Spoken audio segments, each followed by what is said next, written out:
What's good, YouTube? It's your girl Holly, and I'm back at it again with another YouTube video.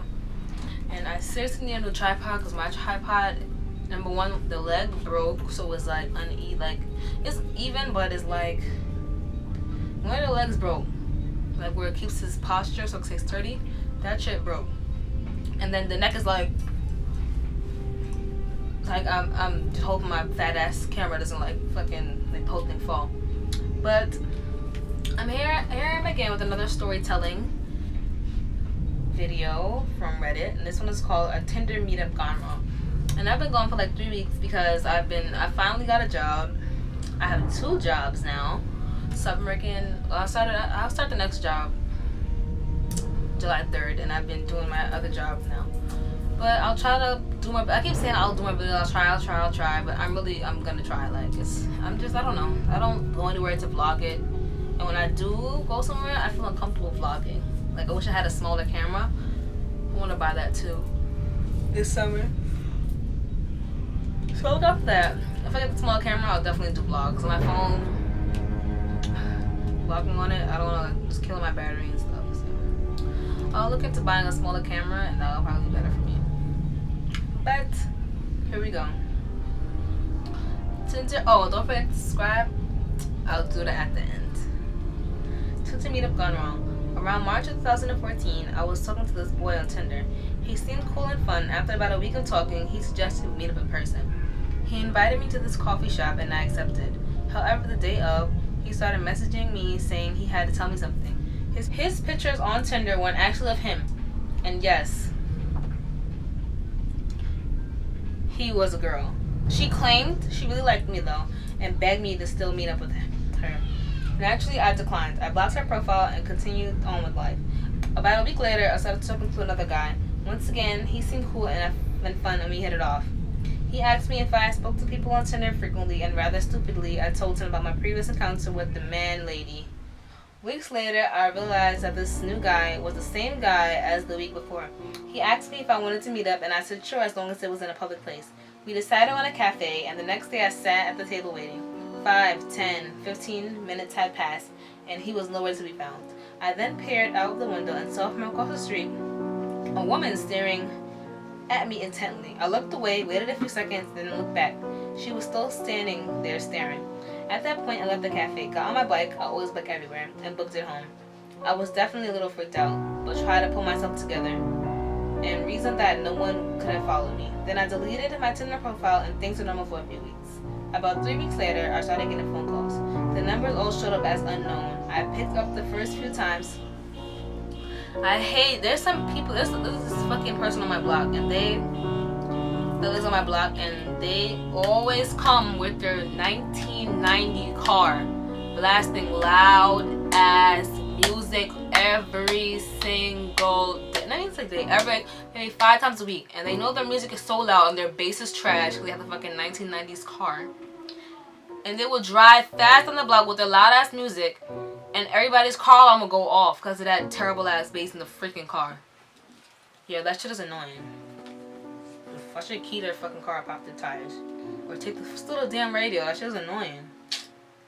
Anyway, about 3 weeks later, I started getting phone calls. The numbers all showed up as unknown. I picked the first few times to some girl breathing heavily into the phone. I was already a little freaked out. After about a day, I stopped picking up any calls unless it displayed the caller's name. I then started receiving texts. At first, they were pretty harmless, calls for attention and begging me to meet in person. It then changed to very sexual texts until eventually the messages became threatening, and whoever was messaging me started throwing out my family and friends' names and whereabouts, saying he/she would get them involved unless I answered. Because they were texting me, I could see a displayed number, but when I called the phone providers, they told me the number could not be traced and it was probably a track phone. Great. I waited about 2 weeks, not responding to the text, thinking I shouldn't feel the troll, but eventually it became too much. I started getting upwards of 50 texts and phone calls a day. I'll wake up with 10 to 20 texts every morning. I then decided to change my number altogether.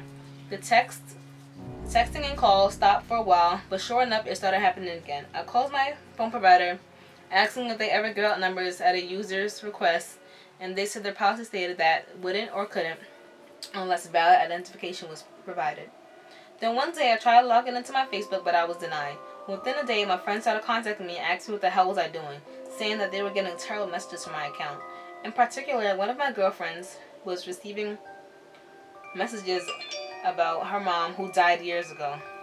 I apologized profusely and told people what was going on. I contacted Facebook and explained the situation, and they helped me access my account again, at which point I deactivated it for a while.